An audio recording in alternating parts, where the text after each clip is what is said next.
Bienvenue, Ali Yousfi Alaoui. Merci Rachid, merci de m'avoir invité. Invitation pour la première émission, le lancement de la nouvelle émission 7e Sens, l'ODJ TV Radio, qui est censée, en tout cas qui a l'ambition, me semble-t-il réaliste, de donner du sens là où il doit y avoir du sens. Ravi d'en faire partie. Merci en tout cas à vous, Ali Yousfi Alaoui. Je rappelle que vous êtes chercheur en idées politiques en terre d'islam, que vous êtes également conférencier et traducteur. Donner du sens à ce que nous avons aujourd'hui, dont nous disposons concernant les propositions de réforme de la Moudawana. Donner du sens, ouais. Je pense que tout ce qui a été fait a déjà du sens. Parce que, c'est-à-dire, vu le chemin parcouru, notamment depuis 93 et puis 2004, et puis les changements toutes les 2 années depuis le discours de Sa Majesté qui a appelé à la réforme de la Moudawana en 2022, discours du trône, je l'ai renouvelé cela, et puis tout l'engagement de la société civile, des intellectuels, et de partis politiques, de certains partis politiques, dans ce sens-là, ça a déjà du sens, ça donne du sens à ce qui se passe au Maroc. Donc le Maroc, ça bouge. Ça bouge avec sa société civile, avec son pouvoir, avec l'État en général. Est-ce que ça bouge pas non plus? Est-ce que ça bouge dans tous les sens? Ou est-ce que, parce que on a l'impression qu'aujourd'hui, surtout depuis le 24 décembre dernier, lorsque les propositions ont été dévoilées concernant la réforme, la nouvelle réforme du code de la famille, Moudawana, ça bouge réellement dans tous les sens, ne serait-ce qu'à la lumière des réseaux sociaux. Entièrement d'accord avec vous, ça bouge dans tous les sens, ce n'est pas étonnant. Ce n'est pas étonnant parce que c'est derrière des gens qui revendiquent, qu'on appelle des progressistes, sont des gens tout simplement des militants pour la nation, pour le pays, pour les citoyens marocains, pour le bonheur et la justice pour les citoyens marocains. Ils ont essayé de donner sens dans le sens du progrès. Mais ce progrès, tout le monde n'est pas content du progrès, tout le monde n'est pas capable d'assumer le progrès. Les gens sont dans des zones de tranquillité, de confort traditionnel, et ça fait peur. Notamment parce qu'on des gens qui ont des intérêts politiques cachés ou parfois, cachés comme flés, ils brandissent des menaces contre le progressisme, c'est une menace contre l'islam. Et on sait que le Marocain normal, le Marocain, c'est-à-dire généralement l'ensemble des Marocains, pour beaucoup, le capital intellectuel et culturel, c'est l'islam, c'est la religion. Et quand on leur dit que l'islam est en danger, eh ben ça bouge dans tous les sens. Ça fait c'est la perception que vous faites aujourd'hui de ce qui a été du ressenti général et généralisé des populations aujourd'hui, parce qu'on voit vous avez excusez-moi si vous avez entendu. Bien sûr. Vous avez c'est-à-dire des réactions c'est-à-dire très différentes. Vous avez les réactions des gens qui sont intellectuels engagés dans le progressisme, ils ont des réactions qu'on peut mettre dans une case. Vous avez la réaction de certains rêveurs d'un certain califat, qui refusent tout, bien sûr, qui ne sont pour aucun changement, on ne touche à rien, même on revient même en arrière. Donc ça, c'est notre cas, c'est notre courant. Et vous avez un courant des islamistes politiques qui, eux, tablent pour, c'est-à-dire rester dans le jeu politique et tout, mais qui veulent pas revenir en arrière, mais qui veulent que ça bouge pas. Ils veulent pas qu'on revienne en arrière, mais ils veulent pas que ça bouge. Et vous avez l'ensemble des réseaux sociaux, les gens qui ne suivent pas l'information, qui n'ont pas d'information, qui ne sont pas assez informés et qui consomment ce qu'on leur présente, ce que les uns et les autres leur présentent. Qui le consomment ou qui l'interprètent? Qui le consomment déjà comme il a été présenté par l'islamisme quand il propose, il menaçait, il proposait ça comme menace de l'islam, on consommait ça comme menace de l'islam. Et donc la réaction va dans le sens, l'islam est menacé. Est-ce que ça veut dire, Ali Yousfi Alaoui, que, en fait, parce que je rappelle, vous, en qualité de chercheur des idées politiques en terre d'islam, c'est-à-dire que la centralité de la religion aujourd'hui, et de l'islam, religion d'État, je le rappelle, c'est ça qui, en fait, donne lieu à toute cette effervescence et à des contresens qui sont exprimés en matière d'expression. Exactement, parce que j'avais tout à l'heure, c'est un capital culturel, intellectuel, identitaire, et ainsi de suite. Et les gens, dès au moment où vous touchez à cela, ils ont peur. Ils craignent un peu le devenir, ils craignent l'avenir, qu'est-ce qu'on va devenir sans cela. Donc, ce qu'il faut faire aujourd'hui, vu la centralité de l'islam, c'est déjà expliquer aux gens, d'une manière sereine et pédagogique, que l'ensemble des gens qui travaillent pour l'évolution, pour la réforme de la Moudawana des codes de la famille, beaucoup d'entre eux, la majorité écrasante d'entre eux, agissent à l'intérieur de l'islam et pas ou de l'extérieur de l'islam. Nous agissons de l'intérieur. Nous avons toujours appelé à l'ijtihad de l'intérieur. Et ce ne sont pas des modèles étrangers qu'on essaie d'imposer aux musulmans ou aux Marocains. Ça veut dire que ce qui a été présenté en interne. À ce jour, c'est maroco-marocain. Avec aujourd'hui, est-ce que vous considérez, vous, Ali Yousfi Alaoui, que le Conseil supérieur des oulémas, qui était partie prenante du comité de pilotage et qui a piloté cette réforme de la Moudawana, c'était aussi la caution religieuse. Et que fondamentalement, sur des sujets qui ont déçus, en tout cas qui n'ont pas répondu aux attentes des féministes et de tous ces courants progressistes, ils en veulent aujourd'hui, en fait, ils demandent des comptes, entre guillemets, au Conseil supérieur des oulémas. On va revenir dans la garantie de la religion, la garantie de la protection de la religion émane ou revient en premier lieu à Sa Majesté. Donc, qui a, c'est-à-dire à maintes reprises, signalé, souligné qu'il ne peut pas interdire quelque chose qui a été autorisé par l'islam, mais autoriser quelque chose qui a été interdit par l'islam. Donc ça, il faut le souligner. Après, le Conseil ulama s'inscrit dans cette optique, dans cette ligne. Bien sûr, Sa Majesté le Roi et les militants aussi de la Modouane, de la réforme de la Modouana, ont voulu qu'une Modouana, un code de la famille progressiste qui va avec l'air du temps. Est-ce que maintenant le Conseil de l'ulama a été à la hauteur? Bien sûr, il y a eu quelques déceptions. Il y a eu quelques déceptions sur lesquelles on peut revenir si vous voulez. Mais il faut d'abord garantir aux musulmans, aux Marocains aujourd'hui, que le travail ne vient pas de l'étranger, n'est pas dicté de l'étranger, il est maroco-marocain, comme vous dites. Il émane de l'intérieur, d'un besoin sociétal, d'un besoin de l'évolution de la société. La société a bougé, a changé depuis 1956 jusqu'à aujourd'hui et tout simplement depuis 2004 jusqu'à aujourd'hui. La constitution du Maroc a été changée en 2000, a évolué en 2011. Il faut que notre code de la famille soit en conformité d'abord avec notre constitution pour laquelle on a voté. Est-ce qu'il l'est, vu les propositions qui ont été dévoilées le 24 décembre dernier, est-ce que pour vous, vous qui suivez ça de très près, à l'UCV Alaoui depuis des années, est-ce que ce qui a été le rendu à ce jour, parce qu'il devrait y avoir encore des discussions, il y avait une réunion au Parlement qui devait se dérouler et qui a été reportée, ajournée concernant les amendements, est-ce que pour vous, c'est les propositions qui sont ressorties sont en phase et alignées avec le visage de notre société, et également avec le contexte dans lequel nous vivons aujourd'hui? On peut exprimer d'abord sa satisfaction, c'est-à-dire notre satisfaction pour ce qui a été fait. Pour dire après qu'il n'a pas été suffisant. Il est insuffisant, mais c'est déjà quelque chose, c'est un pas. Du moment où on avance, quel que soit le degré de l'avancement, c'est déjà intéressant. Du moment où on ne stagne pas. C'est-à-dire qu'on avance. On a avancé sur beaucoup de points sur lesquels on peut revenir si vous voulez. Mais les points sur lesquels on a avancé, justement. Par exemple, la question du mariage, on a toujours, c'est-à-dire revendiqué, demandé à ce que l'âge de mariage soit limité, soit fixé à 18 ans. Pour la simple raison, pour permettre aux étudiants, pour mettre aux jeunes filles marocaines de faire des études, de ne pas être obligées d'abandonner leurs études pour raison d'aller se marier. Ça a été, c'est-à-dire un peu réglé en partie, parce que l'âge aujourd'hui officiel, c'est par la loi qui va être votée, bien sûr. Ce qu'on a dévoilé aujourd'hui, l'âge est fixé à 18 ans avec une exception. Ou c'est la dérogation à 17 ans. À 17 ans pour des ans extrêmes. Et là, nous espérons que les garanties soient faites, que cette exception ne soit pas la règle comme c'était le cas avant. Parce qu'on a laissé, c'est-à-dire le droit au juge d'intervenir dans cette affaire. Et dans cette affaire, entre 2004 et 2024, on a vu que certains juges se permettaient de marier des petites filles de 13 ans et de 14 ans et de 15 ans. Et donc, ce n'est plus possible de revenir à cela. Donc, c'est une petite avancée. Une avancée assez intéressante de dire l'âge légal pour l'ensemble des jeunes Marocains est à 18 ans, avec quelques exceptions selon, bien sûr. Et pourquoi, selon vous, il n'a pas été relevé à 18 ans l'âge? Parce qu'il y avait rappelez-vous, tous ces débats autour de éradiquer le mariage des mineurs, l'engagement du Maroc via des conventions aussi internationales. Pourquoi relever le seuil de 16 à 17 ans et ne pas le relever à 18 ans? Qu'est-ce qui a freiné? Est-ce qu'il y a une dimension culturelle et religieuse qui a contraint? Non, rien de culturel, rien de religieux.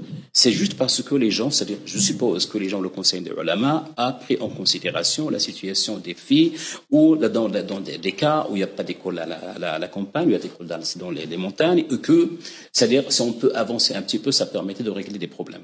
Ça veut dire régler le problème, c'est-à-dire de satisfaire les parents, de satisfaire le mari qui veut se marier. Mais il n'y a rien, aucun aspect religieux là-dessus. Il n'y a pas d'obligation religieuse qui nous oblige à fixer l'âge à 17 ans. On peut le fixer à 18 ans. Et c'est une sorte tout simplement d'harmonie. L'âge du vote du citoyen et la citoyenne, c'est 18 ans. Donc, c'est-à-dire qu'on considère que le Marocain ne peut être capable d'assumer une responsabilité politique ou publique, générale et sociale qu'à l'âge de 18 ans. Par contre, il peut se marier avant. Pourquoi il pourrait assumer une responsabilité familiale avant 18 ans? Donc, il faut être un peu, c'est-à-dire homogène dans sa vision. En tout cas, vous, c'est une petite avancée. Le relèvement du seuil d'âge minimal pour le mariage. C'est un pas en avant. Et c'est un pas en avant qui promet qu'il y aurait d'autres pas après. Surtout que Sa Majesté a appelé le Conseil des ulama à avoir une certaine instance qui va suivre l'ensemble de la Modouana pour l'évolution, pour ne pas attendre encore 20 ans. Et donc, si ça se trouve, on va voir que soit il y a mal utilisation de cette exception, soit on n'en a pas besoin et on peut, en cours de route, dans 1 an, dans 2 ans, dans 3 ans, enlever cette exception pour dire l'âge de mariage chez 18 ans. Comme on peut le faire pour le reste des amendements qui ont été acceptés.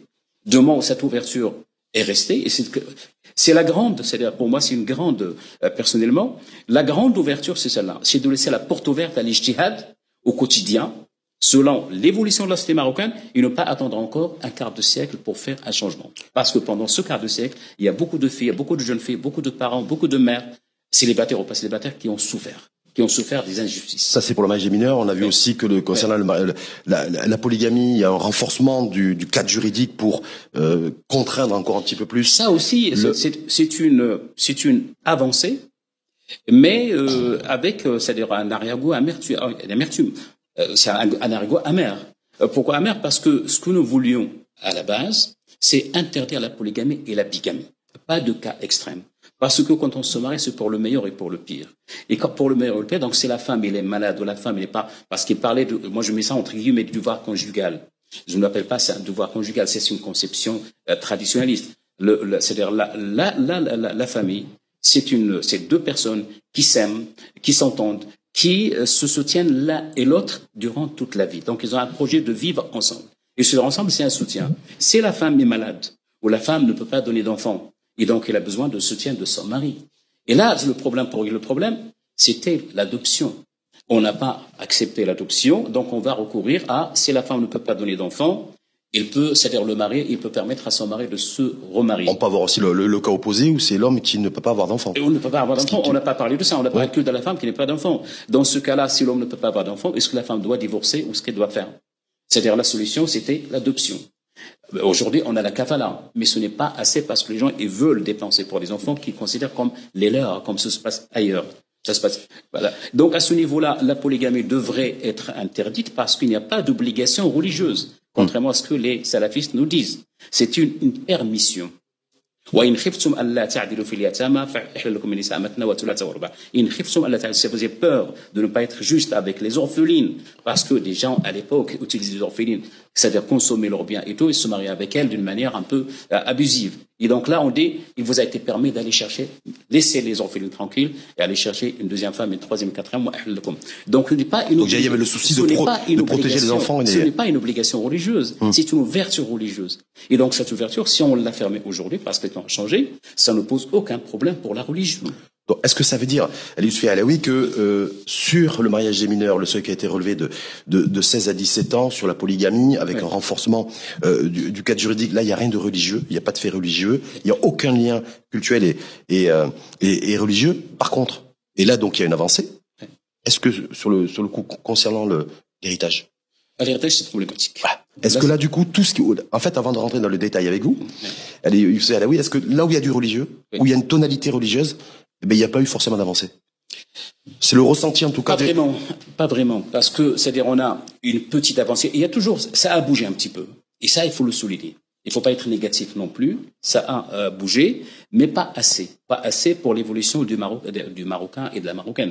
C'est-à-dire, nous avons tous, la société a bougé, mais on n'a pas bougé à la hauteur de l'évolution de la société. Ce qui aurait été, c'est-à-dire judicieux, c'est d'abroger le ta'sib.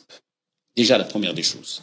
Et donc, il y a eu opposition ferme du Conseil supérieur des oulémas, a priori. Il fallait l'abroger, c'est-à-dire du moment où, déjà, c'est-à-dire la chose la plus évidente, c'est que ce ta'sib n'est pas cité dans le Coran. Il n'y a pas de verset coranique, c'est une invention humaine, c'est-à-dire des hommes, des fuqaha, qui ont interprété la religion et qui donnent droit à un mâle de la famille de venir hériter quand il n'y a que des filles qui sont, c'est que le défunt a laissé que des filles. Et donc ça, il fallait l'abroger, il fallait faire de l'ijtihad. Encore une fois, de l'intérieur de l'islam, parce qu'on a un principe qui s'appelle la maslaha.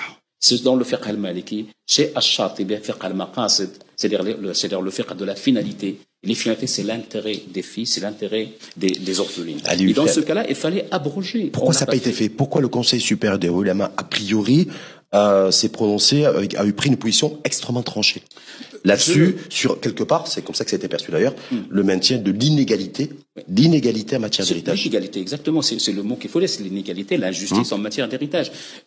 C'est-à-dire maintenir le ta'sib, qu'est-ce qui a poussé le Conseil des oulémas ou comment il a justifié cela? On attend des explications. On n'a pas d'explication. Est-ce qu'il y aura des explications selon vous, compte tenu qu'aujourd'hui, c'est les partis politiques et les parlementaires qui sont saisis du sujet, puisqu'il y a un projet de loi qui devrait être présenté dans les prochains jours, voire les prochaines semaines, et qu'on a l'impression qu'aujourd'hui, j'ai bien dit l'impression, qu'en fait le Conseil supérieur des oulémas ne va plus se prononcer. Je peux dire que, quelle que soit l'explication, soit donnée ou pas donnée, quelle que soit l'explication, il n'est pas convaincante. Il n'est pas convaincante parce que les salafistes, parce qu'on n'était pas les conservateurs, parce qu'on est tous plus ou moins conservateurs quelque part. Mais c'est-à-dire on veut conserver cette religion, on veut conserver cette identité, tous. On a tous cette jalousie c'est-à-dire de conserver notre identité. Mais la vision est différente.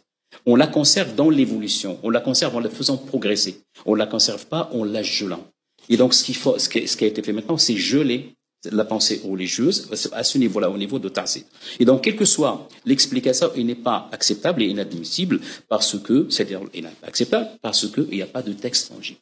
Et même quand il y a des textes tangibles dans l'islam, on peut en discuter. Pourquoi? Parce que, comme on l'avait dit à maintes reprises, dans le texte religieux, le texte grand T, c'est-à-dire le Coran, il y a des textes tangibles qui n'ont pas été respectés, qu'on a abrogés, qu'on n'utilise pas aujourd'hui. Je rappelle, comme tout le qu'on l'a rappelé à maintes reprises, la main coupée des voleurs. On coupe plus les mains aux voleurs. Il y a un texte tangible. Le voleur et la voleuse, coupez-leur les mains. Pourquoi on ne l'utilise pas aujourd'hui? Pourquoi tout le monde ne sort pas dans la rue pour le revendiquer? Parce qu'il n'y a pas d'intérêt financier dans cette affaire. C'est-à-dire les relations extra-conjugales, d'image. La lapidation. C'est-à-dire, Omar Loftab nous disait que là, il y avait un verset coranique qui disait qu'il fallait lapider les deux, c'est-à-dire ces fornicateurs quand ils sont mariés, c'est l'extra-conjugal, et les fouetter à son fouet quand ils ne sont pas mariés. Apparemment, le verset coranique a été abrogé, il n'existe plus dans le courant de la lapidation, ça a été appliqué par les fuqaha. Aujourd'hui, on ne lapide plus. Donc, on va dire là, il n'y a pas de texte, il n'y a plus de texte. Mais le fouet, c'est-à-dire pour les gens non mariés, qui ont des relations extra-conjugales ou mariés, les sans fouet, on ne les utilise pas. Pourquoi? À mon avis, parce qu'il n'y a pas d'intérêt financier. Donc personne ne milite, ne sort dans la rue pour nous dire attention, vous avez touché au Coran. C'est-à-dire qu'on a accepté à certains niveaux l'évolution de la société, l'évolution des mentalités, l'engagement de l'État vis-à-vis des citoyens, parce qu'on ne peut pas couper les mains aux gens et les prendre en charge plus tard. Parce qu'il va les prendre en charge. Justement là-dessus, allez, Youssef Alaoui, est-ce que vous faites partie de ceux qui considèrent qu'effectivement la position tranchée prise par le Conseil supérieur des oulémas concernant le tassib, ça consacre en fait la pratique du tassib. C'est que la nouvelle version du code de la famille Moudawana, c'est quelque part la consécration du tassib. Ça le consacre momentanément. C'est-à-dire, moi, je suis toujours optimiste. L'évolution, c'est-à-dire la société marocaine évolue, les mentalités évoluent, d'où l'intérêt des débats. L'intérêt des débats pour faire évoluer aussi les mentalités, pour dire il n'y a pas quelque chose à consacrer là-dessus. Donc, ça peut être consacré aujourd'hui. On peut ne pas le toucher aujourd'hui, mais on peut revenir sur cette question demain ou après-demain, dans un an, dans deux. Donc, la porte n'est pas fermée. Et je rappelle cette ouverture de l'ijtihad, c'est-à-dire à laquelle a appelé Sa Majesté, c'est une porte qui nous apporte l'espoir de revenir sur des questions qui n'ont pas été tranchées aujourd'hui, pour dire au Conseil supérieur des ulama, faites un effort d'ijtihad. Faites un effort d'ijtihad, c'est possible, c'est pour la justice, c'est pour l'intérêt de l'ensemble des citoyens. En tout cas, consécration temporaire, voire ponctuelle, selon vous, de la pratique du tassib sur l'héritage. Par contre, ce qui a été toléré, il y a une fenêtre ouverte, une option. Oui. Ouverte, c'est la donation. Ça existe déjà, donc il n'y a rien de nouveau sous le soleil, comme on dit. Oui. Par contre, effectivement, c'est quelque part, il pourrait y avoir dans les prochains jours, les prochaines semaines, un encouragement à la donation de son vivant. On parle d'une fiscalité appropriée d'ailleurs, et qui se voudrait accompagner cette nouvelle dynamique-là. Vous, en tant que chercheur en histoire des idées politiques, en terre d'islam, est-ce que quelque part, c'est la consécration du tassib, mais en même temps une petite porte ouverte pour encourager la donation de son vivant, une pratique qui existe déjà. On va dire que c'est une toute petite avancée. Toute petite. Pourquoi? Parce qu'en apparence, c'est intéressant, parce que certaines personnes peuvent faire donation de l'ensemble de leurs biens, s'ils le veulent, à leurs filles ou à leurs héritières. De leur vivant. De leur vivant. De leur vivant c'est-à-dire à acquérir après leur décès. C'est-à-dire qu'ils jouissent encore de leur bien, de leur vivant, les parents. Le problème, c'est que quand on fait donation, il faut se poser la question, qui est le Marocain aujourd'hui qui n'est pas capable de faire la donation, qui va faire la donation s'il n'y a pas une loi qui l'oblige à cela? Ce sont la partie infime des progressistes, des gens qui sont ouverts d'esprit et qui veulent garantir l'avenir de leurs filles. Mais tout l'ensemble des citoyens c'est-à-dire le simple, les citoyens, c'est-à-dire dans la campagne, à la montagne, et même dans certaines villes, qui n'ont pas cette ouverture d'esprit, qui sont influencés par ce discours conservateur, par ce discours salafiste. Ils vont dire, moi, je respecte la charia comme elle était faite. Du moment où il n'y a pas d'obligation, moi, je ne fais pas de donation. Donc cette porte ouverte, vous dites, en fait, elle va être pour une minorité, pour une élite. Population aisée. C'est eux qui vont, parce que quand on regarde de près cette dynamique et ce phénomène, en tout cas, de donation de son vivant à ce jour, c'est plutôt les catégories de population aisée. Donc, est-ce que vous dites-vous que cette petite fenêtre ouverte, de toute façon, restera ouverte que pour les populations aisées et pas pour les populations défavorisées? Parce que défavorisés, ils sont pas interdits de le faire. Mais je pense qu'il n'y a pas la conscience de la faire. Donc, il faut des lois claires, c'est-à-dire qui obligent les gens à protéger leurs filles, qui oblige les gens. Loi ou une fiscalité dite attractive pour encourager. Une loi parce qu'on sait rien ne nous protège que la loi. La loi protège tout le monde, protège l'élite et protège en fait la masse. Et donc les gens qui sont dans les campagnes, qui sont ruraux, qui sont analphabètes ou qui sont simples tout simplement dans la société, ils ont besoin d'être protégés par des lois et d'être encadrés par des lois. C'est comme ça qu'on avance. On ne peut pas avancer par des portes ouvertes, entrouvertes. Parce que pour vous, il faut un cadre juridique. Il faut un cadre juridique. Mais il n'y aura pas de cadre juridique pour encadrer la donation de son vivant. Encadrer la donation, mais pour ceux qui la veulent, pour ceux qui veulent la faire. Mais maintenant, aller convaincre l'ensemble des Marocains de faire cette donation. Il y en a beaucoup qui vont dire, moi je m'entends avec ma famille, je m'entends avec mes frères, il n'y a aucun problème, je laisse mes frères faire après moi si je suis décédé. Il y en a ceux qui sont, comme je disais tout à l'heure, influencés par ce discours salafiste un peu brandissant la colère contre les progressistes, qui vont dire non, on ne touche pas à ça, il y a la charia, il y a le texte coranique qui organise l'héritage, on laisse les choses. Donc pour vous, ça va rien changer en fait, en tout cas pour les basses. Ça va changer pour l'élite qui attendait cela. Mais ce qu'il fallait faire, et ça, là aussi c'est une déception, ce n'est pas la donation, mais le testament. Et le testament, ça va permettre aux gens, c'est-à-dire ouvrir le testament, pas au niveau du tiers après l'héritage. C'est-à-dire démocratiser le testament. Et l'officialité, c'est les gens, ils peuvent faire un testament.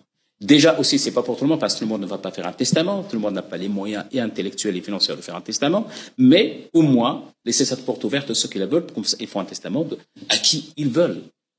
À qui ils veulent de leur bien. Est-ce que demander à nos concitoyennes et concitoyens de faire un testament de son vivant, c'est quelque part une révolution culturelle, non? Ah oui. Parce que il faut le reconnaître. Voir une espèce d'effort colossal d'un point de vue culturel.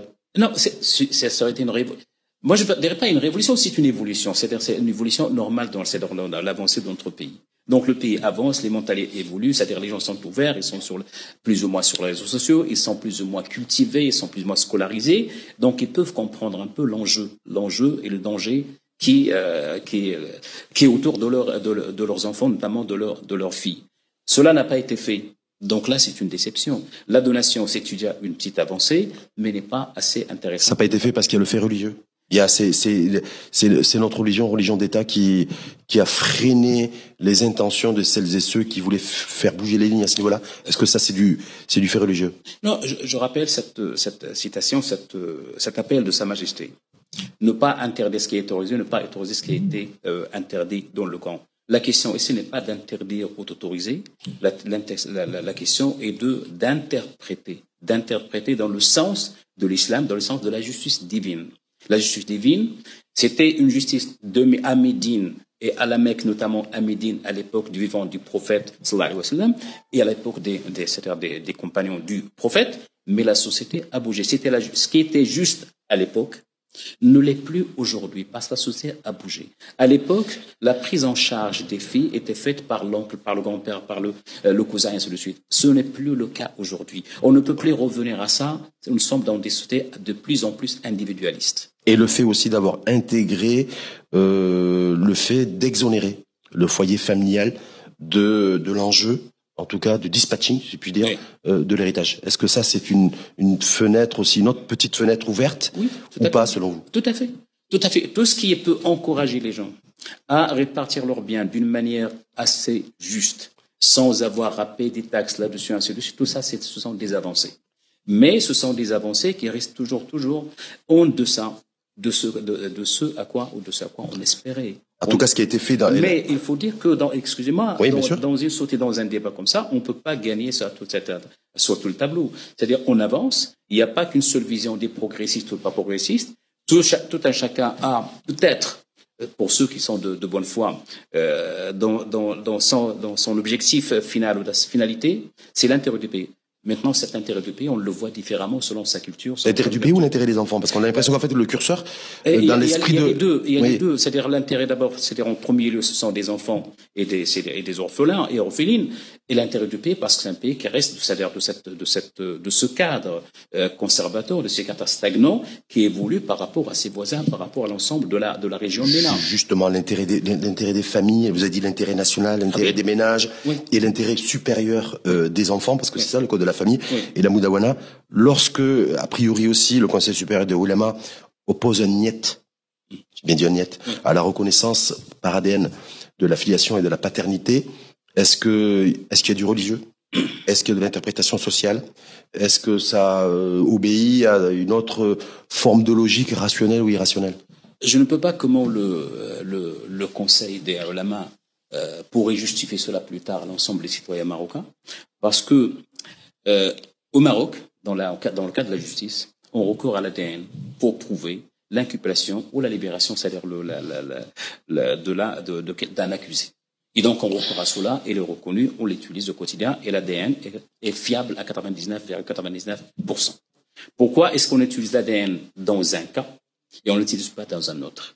Et puis, cette contradiction entre obligé, c'est-à-dire le parent qui est reconnu parent d'un enfant hors mariage et tout, de payer la pension, et ne pas lui donner la filiation, l'identité, c'est-à-dire le nom de ce parent, il n'est pas héritier.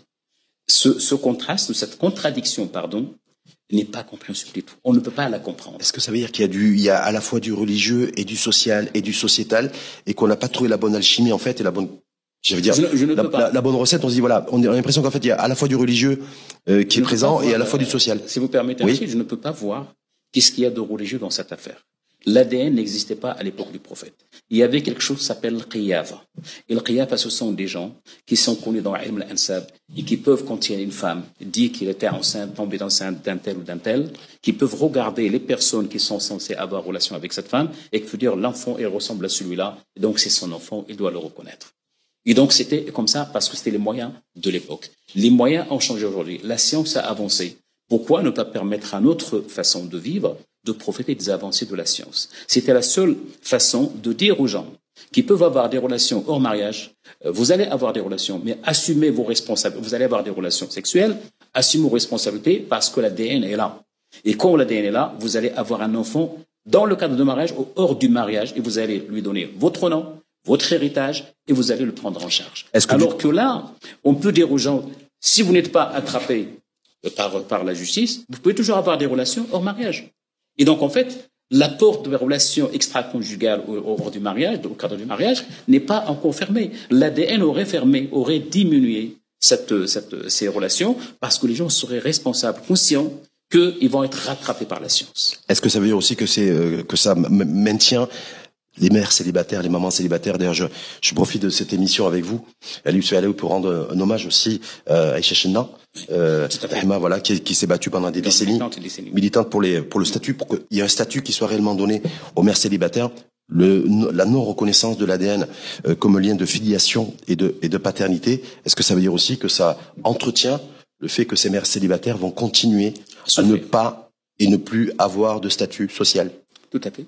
Tout à fait, c'est-à-dire hommage à cette femme, à cette grande femme que j'ai rencontrée, que j'ai connue et tout, qui a milité pour les femmes, pour les mères célibataires et qui est partie de rien, c'est-à-dire d'un sentiment humain et qui malheureusement n'a pas été dans le travail, malheureusement n'a pas été reconnu qu'à la fin de sa vie.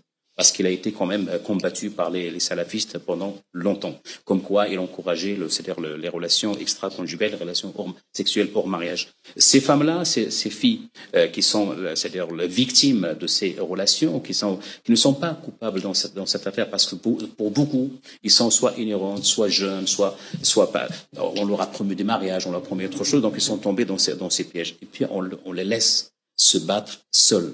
Ils sont bannis par la famille, banni par la tribu, banni par la région, et n'est pas reconnu par l'État, comme de statut par l'État. Non seulement elles, mais aussi leurs enfants. Donc il y a une souffrance des mères célibataires qui n'est pas reconnue, il y a une souffrance de l'enfant, et je ne vois pas comment est-ce qu'on peut reconnaître la pension à un enfant et ne pas le reconnaître un nom, donc il restera toujours dans cette catégorie d'enfants illégitimes. Et les apatrides, comme ça, d'ailleurs, où c'est qui est un vrai sujet. Ouais. Sur le fait, en guise de conclusion, Youssouf Alaoui, sur cette opposition aujourd'hui qui est faite depuis le 24 décembre, depuis que ces propositions de réforme de la Moudawana ont été rendues publiques, c'est surtout un emballement au niveau des réseaux sociaux, parce qu'il n'y a pas eu encore de parole politique, de prise. On voit en fait les hommes qui considèrent que on va déshabiller les hommes pour habiller les femmes dans ces propositions de réforme de la famille. On a l'impression qu'en fait on a une opposition qui s'endurcit, en tout cas qui devient de plus en plus ça devient de plus en plus compliqué entre les hommes et les femmes. Les femmes ne s'expriment pas trop, sauf de la déception sur certains sujets. Par contre, les hommes considèrent que le peu qui leur restait en termes de droits et de domination entre guillemets masculine, ils vont tout perdre. Ce n'est pas du tout, c'est absolument pas du tout l'objectif. C'est pas d'enlever aux hommes pour donner aux femmes. C'est tout simplement donner du sens à la famille. Parce que ces gens-là qui parlent sur les réseaux sociaux, qui font des débats de tout et de n'importe quoi, feu de tout bois, en fait, ils ont une conception de la famille qui est tout simplement inacceptable. On ne peut pas bâtir une famille sur une exploitation. On ne peut pas exploiter une femme pour bâtir avec elle une famille. Une famille, comme j'ai dit tout à l'heure, c'est l'amour, c'est la compréhension, c'est la complémentarité. Et dans cette complémentarité, quand on rentre dans ce cadre-là, on rentre de bonne foi. Et la bonne foi, c'est-à-dire on va construire quelque chose ensemble. Du moment où on l'a construit ensemble, quelle que soit la participation de l'un et de l'autre, ça nous appartient à nous deux et ça appartient à nos enfants. Pourquoi? On a vécu comme ça pendant longtemps. Ce sont les hommes, les femmes et les hommes travaillaient ensemble. La femme travaillait à la maison, travaillait dans les champs, travaillait d'une manière invisible. Mais c'est l'homme qui récupère tout à la fin. Et si la femme est divorcée, si l'homme est décédé, elle avait c'est-à-dire sa famille de mâles qui vont hériter, la femme sort de cela sans rien. Et donc aujourd'hui, c'est la conception. On veut sauvegarder toujours la famille, mais avec une nouvelle conception d'égalité, de justice, d'amour et de projet commun, d'un projet commun. Et donc, il ne s'agit pas d'enlever aux hommes pour donner aux femmes, il s'agit de faire la répartition juste. Et ceux qui sont aujourd'hui, qui ont peur de cela, c'est qu'ils ont des idées malsaines. Et rentrent déjà avec des idées malsaines.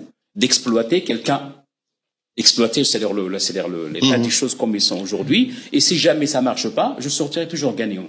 C'est déjà malsain à la base. Est-ce qu'on se rapproche de l'égalité avec cette nouvelle formule de la Moudawana, à la lumière des propositions qui ont été dévoilées et rendues publiques? Ou l'égalité reste encore un chemin long à parcourir? Non, le chemin est toujours long. Même dans les pays qui dit développés, il y a toujours des chemins à faire. C'est-à-dire qu'ils nous ont dévancé depuis des siècles. Mais il y a des chemins toujours à faire au niveau des salaires, au niveau des reconnaissances des droits de femmes et tout. Tout n'est pas réglé.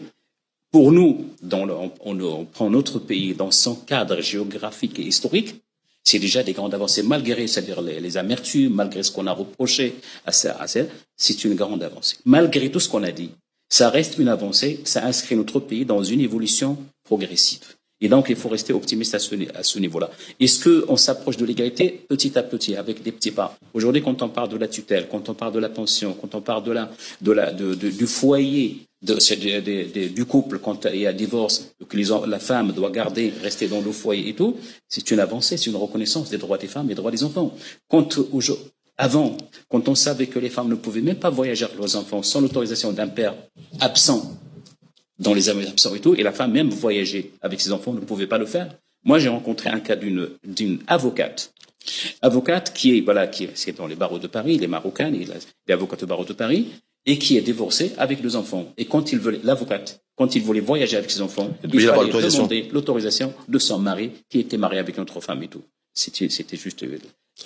en tout cas, avancer à petits pas vers l'égalité et pas avancer forcément à grands pas vers l'égalité. Ouais. Est-ce que ça veut dire aussi, juste dernière petite question là-dessus, Youssouf Alaoui, ça veut dire aussi que c'est à l'image un peu de notre société aussi, qui fonctionne à petits pas, en termes de rythme, et pas forcément à pas de géant, et n'est pas adepte de la rupture. Exactement, je suis entièrement d'accord avec vous. On avance seul, avec les moyens du bord. C'est-à-dire, on a du retard sur l'enseignement, on a du retard sur la culture, on a du retard sur la scolarisation et tout. Ça nous donne les mentalités qu'on a aujourd'hui. Et donc, on ne peut pas faire plus vite que la lumière. Mais on reste quand même. Ou que certains diront que la musique. Oui, que la musique, mais on reste quand même optimiste. On est en train d'avancer. Merci infiniment pour cette lumière donnée et tout ce sens donné à ce débat autour de la Moudawana qui a démarré depuis bien avant le 24 décembre, mais en tout cas qui a été relancé depuis les propositions qui ont été rendues publiques concernant la réforme du code de la famille. Donc il y a des débats aussi qui devraient suivre au Parlement, mais aussi à la marge du Parlement. Parce que la société civile aussi est appelée aussi à continuer à prendre la parole et à peser aussi sur le débat public et peut-être sur certaines décisions qui ne sont pas, comme vous l'avez dit, figées. Ça peut aussi bouger et être ajusté avec le temps. C'est moi qui vous remercie pour votre invitation, pour le travail que vous faites, pour la pédagogie, pour l'explication et pour approcher un peu ces sujets du public. Mais merci en tout cas infiniment à vous, Ali Yousfi Alaoui, à très bientôt. Très bientôt, merci. 7e Sens, à suivre sur la chaîne l'ODJ TV et à réécouter sur R212, la web radio des Marocains du monde.